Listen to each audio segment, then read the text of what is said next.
Assalamualaikum teman-teman, bagaimana kabar kalian?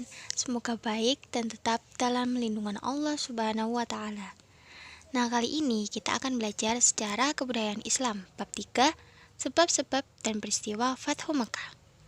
Sebelum kita mulai, sebaiknya membaca basmalah bersama-sama ya. Bismillahirrahmanirrahim. Nah, apakah kalian masih ingat apa itu perjanjian Hudaybiyah? Perjanjian Hudaybiyah adalah perjanjian damai antara Rasulullah dengan kafir Mekah yang diwakili Suhail bin Amr. Dalam perjanjian ini dilarang berperang antara kaum muslimin dan kaum kafir. Tahukah kalian sikap Rasulullah? Rasulullah menjaga perjanjian ini dengan penuh amanah. Lalu bagaimana dengan kaum kafir Quraisy? Ternyata baru 2 tahun mereka melanggar perjanjian itu. Mereka membantu kabilah Bani Bakar menyerang Bani Khuza'ah yang sudah masuk Islam.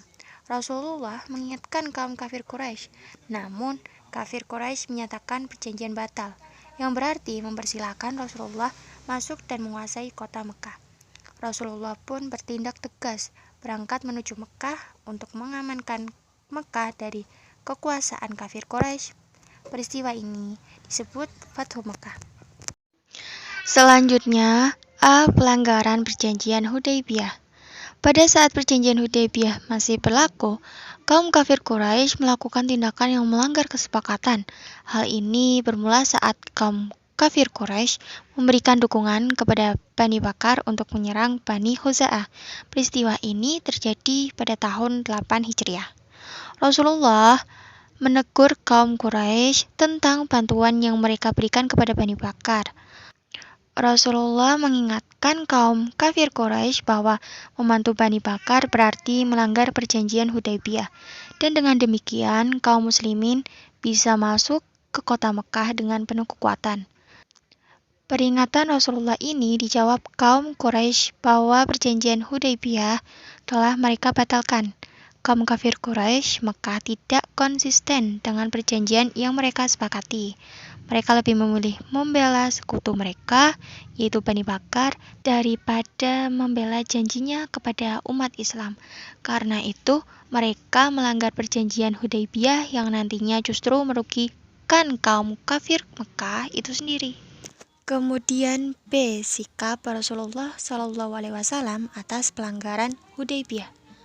Dengan adanya pengkhianatan dari kaum kafir Quraisy Mekah atas perjanjian Hudaybiyah, Rasulullah pun mengambil sikap tegas.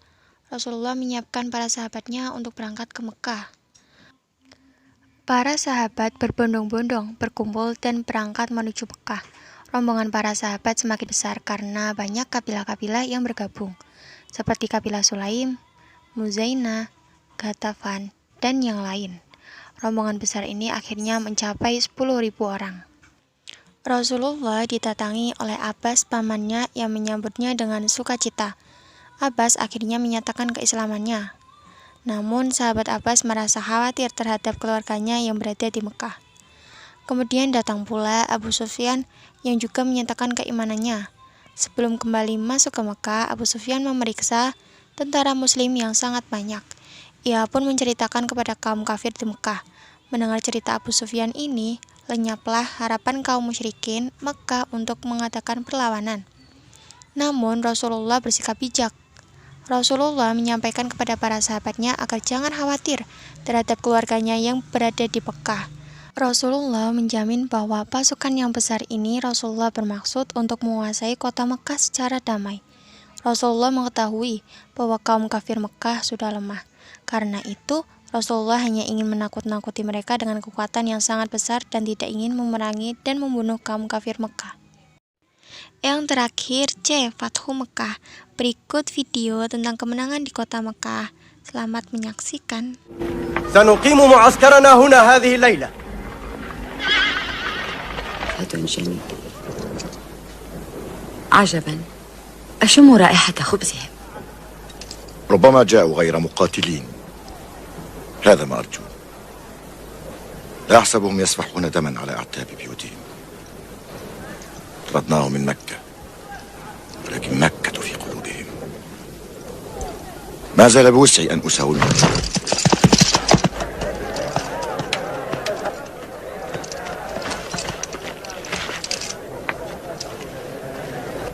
خذني إليه.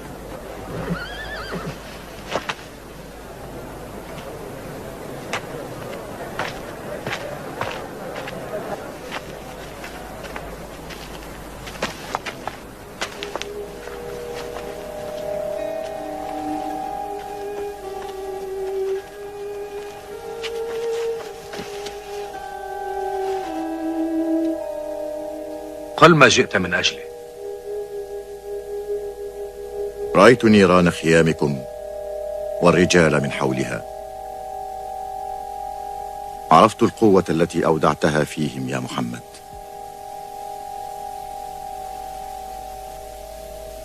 والآن لو وافقت على أن... أما زلت تضع الشروط يا أبا سفيان؟ أبا سفيان، متى يخشع قلبك لما نزل على رسول الله من الحق؟ لا يزال بعض الشك يراودني. لو فصلنا رأسك زال الشك كله. لا يا خالد، لا إكراه في الدين. قد يحتاج إنسان إلى سنين أو لحظات. إن الله يهدي من يشاء.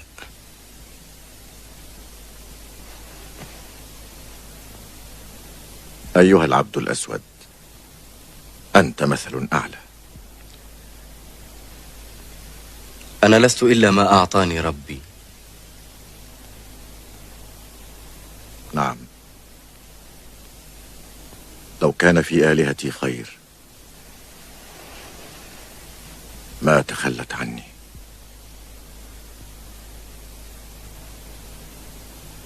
إني لا أعلن صادقا غير حانث ولا مرغم. أشهد أن لا إله إلا الله وأنك يا محمد رسول الله.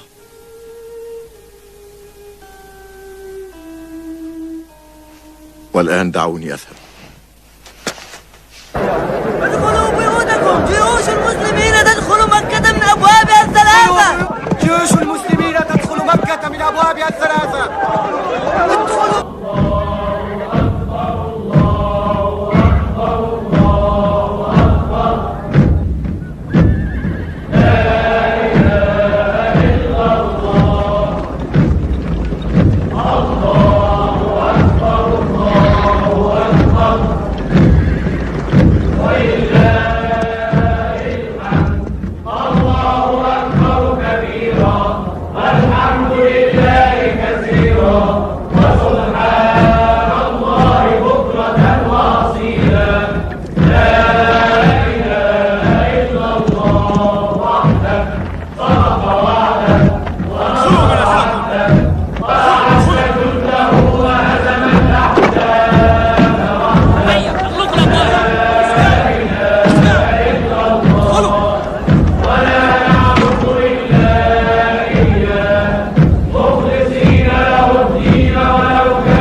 إنه يستولي على القلوب لا الجدران، وهذا هو النصر. يؤلمني لقاؤه. يجب أن نظهر للناس يا هند.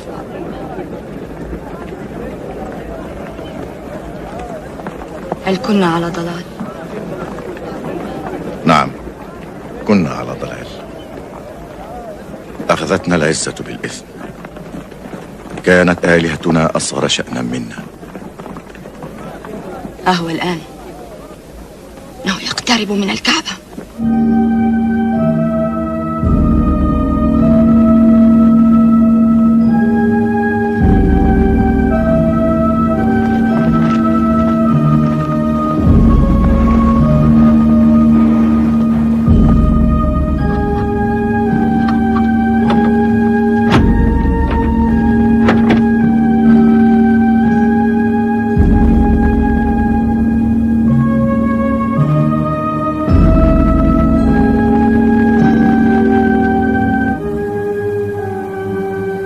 بسم الله الرحمن الرحيم.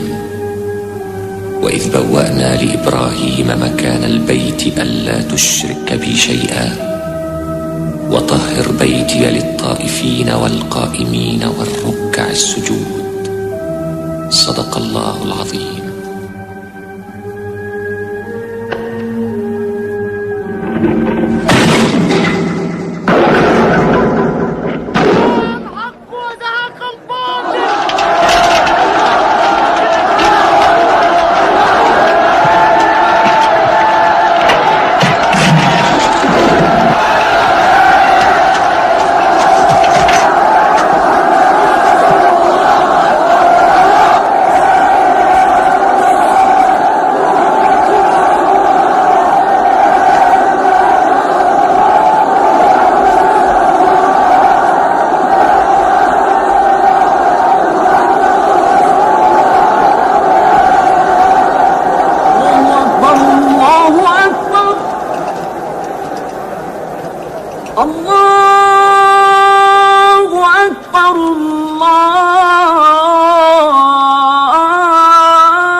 Nah, itu adalah video tentang kemenangan di kota Mekah atau Fatu Mekah.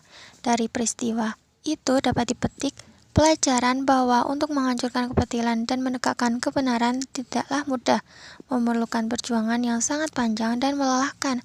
Dengan peristiwa Fatu Mekah juga bisa diketahui bahwa kebenaran harus ditegakkan dengan segenap kemampuan dan cara yang baik.